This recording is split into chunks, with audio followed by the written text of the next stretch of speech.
Deli with the sauce. What's going on, ladies and gentlemen, boys and girls, and everyone all across the world? It's your boy Deli G, back in the studio, back in the lab, and back with you here on another episode of... No, it's actually not what you guys think it is, actually, because we're gonna do a little new format here on the show. Actually, now that we're back after a couple months layoff, and so much has happened since you guys last saw my beautiful face on YouTube here in late July. So. Yeah, one of the things that happened is we're gonna switch up the show title here. So instead of the next show, that's outdated now. That's old school. You can look back on that footage. But now we're gonna switch it up and we're gonna call this Deli G's Sports Desk. Oh yeah, right here. Oh my beautiful desk and my mic and everything. Oh, it's so beautiful. Deli G's Sports Desk. All right, so. On the sports desk, what do I got for you guys? I'm gonna debut a new segment here, and which deals with what's going on around in the sports world currently. So this segment is gonna be titled "A Current Affair." All right, so a current affair. What's happening currently? So as of September 26, 2021. NHL training camps have started, which is awesome, very exciting for me as a huge Flyers fan, obviously. And yeah, you know, coming to training camp, it looks like we had some injuries here. Some guys that you know were definitely gonna play or were on the bubble playing. So I guess Allison sustained an injury, the right winger, Moran, the defenseman, but I guess they had him playing forward for some weird reason. And Kevin Hayes is banged up too. He's gonna be out a few weeks. So, you know, honestly, like, it sucks. The injuries suck, but they're part of the game. They're part of the sport. And it gives a chance for a guy like Morgan Frost, who I've been calling now for the last couple years to, you know, get NHL reps. It gives him a good chance now to slot in at the second line center spot. And, yeah, maybe he can do some damage there. It might, like, depending on what the matchups might be, I think he might be a little bit undersized to match up against guys, obviously as opposed to, you know, big Kevin Hayes, who's, you know, 6'5", can win face-offs and everything like that. You know, I kind of see Morgan Frost more as like a left winger, you know, possibly like on the power play or whatever, you know, given the injuries that are happening and whatnot. So, yeah, man, if you guys checked out the lineup card, I can get it for you here. Hi, Sophia! Hi! That's my little girl, Sophia, that I talk about. Hi, baby girl. Hi. You're on the show now. Okay, kiddo, why don't you go on and have a seat and watch the rest of the show? Thank you. All right. So, yeah, if you guys saw the lineup card for, like, the first day of training camp, they've got JBR on the second line, and they've got Cam Atkinson, the newly acquired Cam Atkinson, on the third line. So that's a bit strange. You know, Cam's like a natural scorer. He's got speed. But I think, like, you know, maybe AV wants to balance out the lines. Maybe he wants to put JVR with Farabee and Frost because, you know, they're a couple of younger guys, 21, 22 years old, respectively. And, you know, obviously, you know, JVR being a wily vet now in this league, you know, maybe he can provide some balance, some stability, some insulation, kind of give a bit of direction towards these guys. Hopefully, I mean, I don't know. You know, he definitely hasn't really asserted himself physically. You know, he hasn't given his he hasn't had the physical tools. He hasn't exhibited the physical tools that he's been given to you know, live up to his potential. You know, obviously you can see that the skill is there, but maybe like in the physical aspect might not be there. So yeah, you know, I think that if he can do that and provide that, hello, if he can provide that physical presence that you know that the team would need, then yeah, maybe he can live up to his potential and show the two younger guys what's going on. Okay, let me just take a little break here for now to get this little girl settled down, and we'll be right back. All right, we'll be right back. All right, guys, and we're back. All right, so just to conclude on you know, my assessment of the Flyers going into the season here, I guess, you know, I mean, I'll try and do like a full kind of like dissect the team and preview and wins or whatever. I'll try and make some time for that. But just to conclude on what's happening, I think just with all the changes that Fletcher made, basically revamping the entire defense, getting Martin Jones to come in and back up Hartsey. I think that's going to be awesome for Philly if Hart has a bit of a rough stretches here down the road, a few games here and there. Jones can kind of relieve that. He's been to a cup final, so he's been in pressure situations. He knows how to win games, so that was a solid signing. Yandel too, Brassard. I think those guys are going to make an impact. You want those kind of like wily vet guys, to kind of like bring the youth along. Frost, he's gonna hopefully play well, but don't forget Ratcliffe is still able to come up. Rutsov, I see him as an important player down the road. Awesome checking forward on the PK. Based on the EA ratings, because as you guys should know from other videos on my channel, I like to do the franchise modes, and I like to think that EA got the ball right on Rutsov. I think he's got a pretty good ceiling. Probably in the early to mid 80s, which that's pretty good, considering most guys are like 75 at best. That seems to be the average. So 75 out of 100, but you take 80 something. Hey, that's pretty good for a young guy. First 2 or 3 years in the league. So hopefully Philly can just build on that. We have a good solid pool of prospects and players ready to make an impact. So I think it's going to be a pretty good season either way. All right, so moving on. Another news that affects my teams. The New York Jets. I don't really feel like talking about this, man, but they did what they did. They got rid of Sam, and now they're basically in the same place they were with Sam without him. They're 0-2, start the year.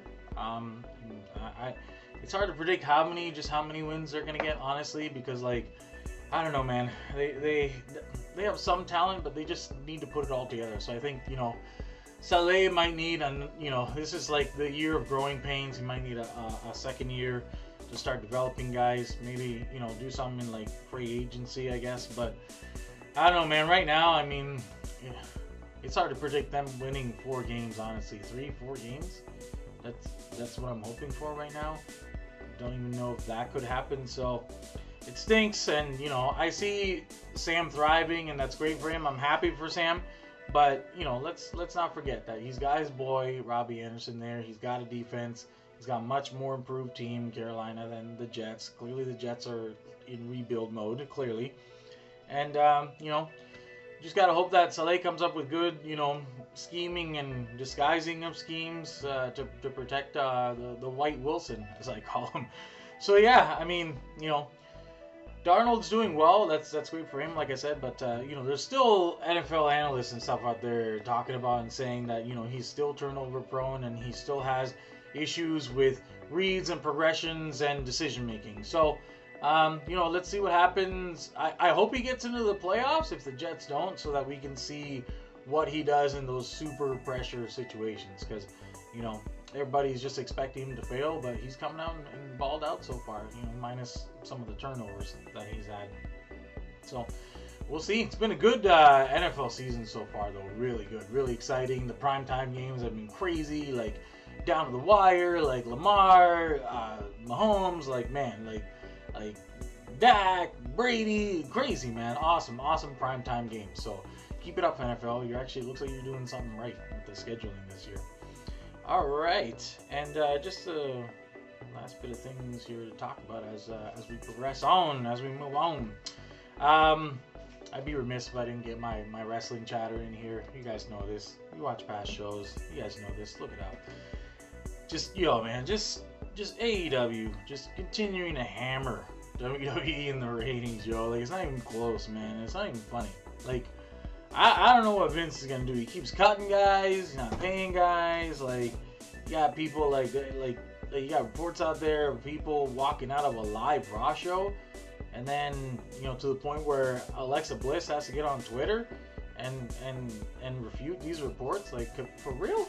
You got nothing better to do than go on Twitter And review reports of people walking out. Like, I don't know. There's probably raw footage out there, like people walking out on her latest segment or whatever with Charlotte Flair. But man, like, it's not going well over there for that brand. Meanwhile, you're at AEW, okay, and you already have Miro, who's killing it as a TNT champion. Simon Miller approved, so look that up. And it's just like, so you already have this, you already have all the other talent you're building up, and you already have Kenny Omega. Like, you guys are just laughing, okay? And then what happens? You end up getting CM Punk and Bryan Danielson. That's like hitting the lotto twice in the same week, yo. Like, and you's already rich, okay? Like, you's already a millionaire, and you just hit the lotto again twice in the same week. I mean, goodness, my goodness.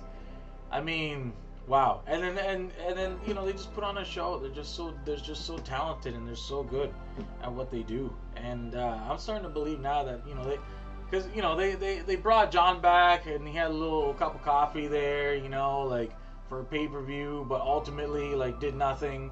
You know, Edge had his little 15 minutes of fame coming back or whatever, but ultimately, again, not really putting a dent in what AEW is doing. Like, they're like, WWE shrinking with all the firings and like cuts and whatever to like their personnel, and AEW is expanding, you know, now with the third show. So I don't know, man. I don't know what's gonna happen to Vince. But I'm starting to think, man, that even the Messiah himself, Dwayne Johnson, can't even save this sinking ship right now, man. Like, because it's just gonna be the same thing. He's just gonna come for a cup of coffee and he's gonna dip again. Like, why am I gonna risk my neck like some of these other guys have done, when I can make like 10+ million shooting a movie where I've got a stunt double? Like, come on, man. He ain't gonna put his neck on the line for Fugazi Hall of Fame. CM Punk said. That's my favorite line in that interview, man. A Fugazi Hall of Fame, yo. Like, best words ever spoken, man. Yeah, man. So Dwayne ain't gonna do that. He ain't gonna risk his neck for some Fugazi Hall of Fame. No way. So kudos to Tony and the boys, man. Just keep on up and up, keep on trucking, as they say, and yeah, just do your thing, yo. Just do your thing, you know. Like, just kill it. You're getting rave reviews, you know. Just don't pull events and mess shit up. But I mean, it looks like Tony's got a lot of good creative wrestling minds around him that is going to be able to put on a good product in the future. So good on him, and yeah, just keep on trucking, move forward. All right, so yeah, that's it, guys. That's all I'm going to leave you with for now. It is my time to go, but before I do go, I just want to say one more thing. Vlad Jr. for MVP. Vlad Jr. for MVP. Vlad Jr. for MVP. He needs to win it. Otani's great and all, yeah, and he pitches, yada, but I mean, like, just what Vlad Jr. has been able to do for the franchise, and they never played at home. Like Otani's been able to play at home and sleep in his own bed. Like, it wasn't until, you know, the second half of the season that Vlad Jr. was able to do that. So just what he's been able to do for the team, and you know what he did in the offseason, he committed himself, and you know he put his money where his britches are, and he came in fit as a fiddle, in shape, and now he's banging dingers. So good on him. I want him to be the MVP. That's the last thing I'm going to say. Guys, remember, like and subscribe, share, hit that bell as well for updating notifications on content for this channel, this show, Deli G Sports Desk, breaks, highlights, all that good stuff, analysis, all that good stuff. Alright guys, so as always, this show would not be possible without my beautiful wife person. Thank you so much for doing all that you do for myself and our beautiful baby girl Sophia. Sophia, I know you're going to be watching this, so daddy loves you. Hugs and kisses to you both. That's it for now, guys. Thanks so much for watching, and we'll see you next time on the Sports Desk. Deli with the sauce.